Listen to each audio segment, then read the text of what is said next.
Have you ever wondered how the military capabilities of two of the world's most populous nations, India and China, compare? Well, wonder no more. Today we're going on a deep dive into the power structures of these two Asian giants. In this video, we'll examine the strengths, weaknesses, and unique aspects of their armies, navies, and air forces. We'll delve into the numbers, the strategies, the technology, and the geopolitical implications of it all. We'll explore the ground forces, which form the backbone of their defense systems. Moving on, we'll assess the naval forces that assert dominance over the seas. And finally, we'll soar into the skies with the air forces, where truly, the sky is the limit. This is more than just a comparison. It's an exploration of two of the most formidable military powers on the planet. Are you ready to dive into this captivating comparison? Buckle up, as we're about to embark on an intriguing journey. Strength on the ground. The Army, often considered the backbone of a nation's defense. But how do the armies of India and China stack up against each other? Let's dive into this question, starting with the size of both countries' armies. China, with its larger population, naturally commands a larger force. Its army boasts about 2 million active personnel. India, on the other hand, maintains a slightly smaller army, with just over 1 million active personnel. However, India compensates for this with a larger reserve force ready to be called upon in times of need. Now let's shift our focus to the equipment each army wields. A key element in any ground force is its fleet of combat vehicles. China's army is equipped with a vast array of combat vehicles, including main battle tanks, armored fighting vehicles, and self-propelled artillery. India's army is similarly equipped, though with a slightly smaller fleet. Artillery is another crucial component of an army's strength. China's artillery arsenal is extensive, with a broad mix of towed, self-propelled, and rocket artillery. India's artillery capabilities, while not as vast as China's, are still formidable, with a significant number of field, self-propelled, and towed artillery units. But an army's strength isn't just about numbers and equipment, it's also about capabilities. Both India and China have demonstrated remarkable capabilities in various areas. China's army, known for its technological advancements, excels in cyber warfare and electronic warfare capabilities. India, on the other hand, has showcased its strengths in mountain warfare, given its extensive experience in the Himalayan region. In summary, while China's army is larger and technologically advanced, India's army is not to be underestimated.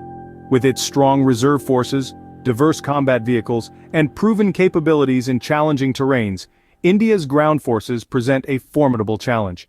As we can see, both nations boast impressive ground forces, but who has the upper hand in the seas? In today's world, a strong navy plays a crucial role in a nation's defense. So how do the naval forces of India and China compare? Let's dive in. When it comes to the sheer size of their naval forces, China's Navy, the People's Liberation Army Navy, holds an edge over India's. With a fleet size of over 300 vessels, China's Navy surpasses India's fleet, which stands at around 150. Both countries, however, are continually expanding their naval prowess. The true might of a navy, though, isn't just in the numbers, it's in the capabilities, and here's where things get interesting. China boasts a significant number of advanced destroyers, frigates, and corvettes. These vessels carry state-of-the-art weaponry and technology, making them a formidable force on the high seas. Meanwhile, India's navy has a smaller but no less capable fleet of similar vessels. Their focus has been on developing and maintaining a well-rounded and versatile fleet. Now let's submerge into the world of submarines. Both countries have a healthy mix of nuclear-powered and conventional submarines. China, however, has a larger number of these stealthy predators, giving them an edge in underwater warfare. But what about the queens of the sea, the aircraft carriers? China currently operates 2 aircraft carriers, with a third one on the horizon. India, on the other hand, operates one and is in the process of constructing another. These floating airbases give both nations the ability to project power far beyond their shores. In the grand chess game of naval warfare, both India and China have their strengths, and each is continually striving to outdo the other. While China may have the numerical advantage, India's focus on versatility and adaptability makes them a formidable contender. While both nations have formidable naval forces, the real game changer comes from the skies. Let's take a look. The sky is not the limit for a country's defense capabilities, so how do the air forces of India and China compare? When it comes to sheer size, China's air force is one of the largest in the world, boasting over 2,500 combat aircraft. This massive fleet includes a variety of fighters, bombers, and attack aircraft, each designed with a specific role in mind. In contrast, India's Air Force, while smaller with approximately 1,400 combat aircraft, is no less formidable. It comprises a diverse array of aircraft, from multi-role fighters to dedicated ground attack jets. But it's not just about the number of aircraft. The type of aircraft and their capabilities play a crucial role. China's Air Force is largely made up of indigenous designs, such as the J-20 stealth fighter, a testament to the country's growing industrial prowess. On the other hand, India's Air Force features a blend of domestic and imported designs, like the indigenously developed Tejas and the Russian-made Sukhoi Su-30 MKI. This diversity gives India a unique strategic advantage, allowing for a broad spectrum of tactics and capabilities. We also can't overlook the air defense systems. China's extensive arsenal includes the formidable S-400 system, capable of targeting aircraft, cruise missiles, and even ballistic missiles. Meanwhile, India recently acquired the same S-400 system, bolstering its own air defense capabilities.